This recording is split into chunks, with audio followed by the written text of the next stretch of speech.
সাবেক প্রধানমন্ত্রী শেখ হাসিনার ৭৮তম জন্মদিন আজ। জীবনের পড়ন্ত বিকেলে ভিন্ন এক বাস্তবতার মুখোমুখি একসময়ের পরাক্রমশালী এই প্রধানমন্ত্রী। ক্ষমতার মোহ, বিরুদ্ধমত দমন, গুম, খুন আর ষড়যন্ত্রের অভিযোগ মাথায় নিয়ে দেশ ছাড়তে বাধ্য হন তিনি। শেখ হাসিনার অনুপস্থিতিতে বঙ্গবন্ধুর গড়া দল আওয়ামী লীগ পার করছে সবচেয়ে কঠিন সময়। এমন প্রেক্ষাপটে সাবেক প্রধানমন্ত্রীর জন্মদিন পালনে দেশবাসীর প্রতি আহ্বান জানিয়েছে দলটি। পুরানো দিয়ে নতুন নিতে আজই চলে আসুন আপনার নিকটস্থ ওয়ালটন শোরুমে। ঢাকার দেয়ালগুলোতে আঁকা গ্রাফিতিতে ক্ষোভ, ঘৃণার প্রতিচ্ছবি।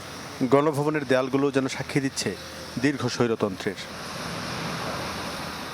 শেখ হাসিনা জীবনের পরন্ত বিকেলে ভিন্ন এক বাস্তবতার মুখোমুখি এক সময়ের পরাক্রমশালী এই শাসক। অনেকবারই জন্মদিন পালন করেছেন বিদেশে, এবারও তিনি আছেন প্রবাসেই, তবে ভিন্ন বাস্তবতার মুখে ভারতে লোকচক্ষুর অন্তরালে। মাত্র ৩৩ বছর বয়সে প্রবাস থেকে ফিরে বঙ্গবন্ধুর হাতে গড়া দল আওয়ামী লীগের দায়িত্ব নেন শেখ হাসিনা। কিন্তু ক্ষমতার মোহ আর দুঃশাসনে পলাতক সরকার প্রধানদের তালিকায় নাম লিখান তিনি।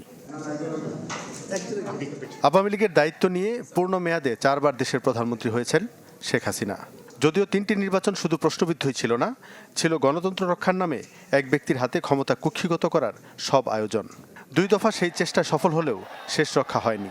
দ্বাদশ জাতীয় সংসদের মধুচন্দ্রিমা কাটার আগেই ছাত্র জনতার অভ্যুত্থানের মুখে শুধু ক্ষমতাচ্যুতই হননি, হয়েছেন দেশ ছাড়াও। যদিও এখনও তিনি নিজেকে প্রধানমন্ত্রী হিসেবেই দাবি করে আসছেন। চ্যানেল 24-এর কাছে খুদে বার্তায় তার দাবি পদত্যাগ না করার। পালিয়ে যাওয়ার পর গণহত্যা সহ একের পর এক মামলা হচ্ছে শেখ হাসিনার নামে। এরই মধ্যে ডাবল সেঞ্চুরি হাঁকিয়েছে মামলার সংখ্যা। দলীয় প্রধানের সাথে পালিয়েছেন আওয়ামী লীগের অনেক প্রভাবশালী নেতাকর্মীও। আর যারা দেশে আছেন তাদের অনেকেই হয়েছেন গ্রেপ্তার।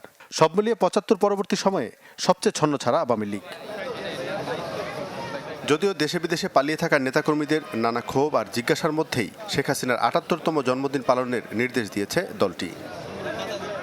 জুনায়েদ খান, চ্যানেল 24, ঢাকা।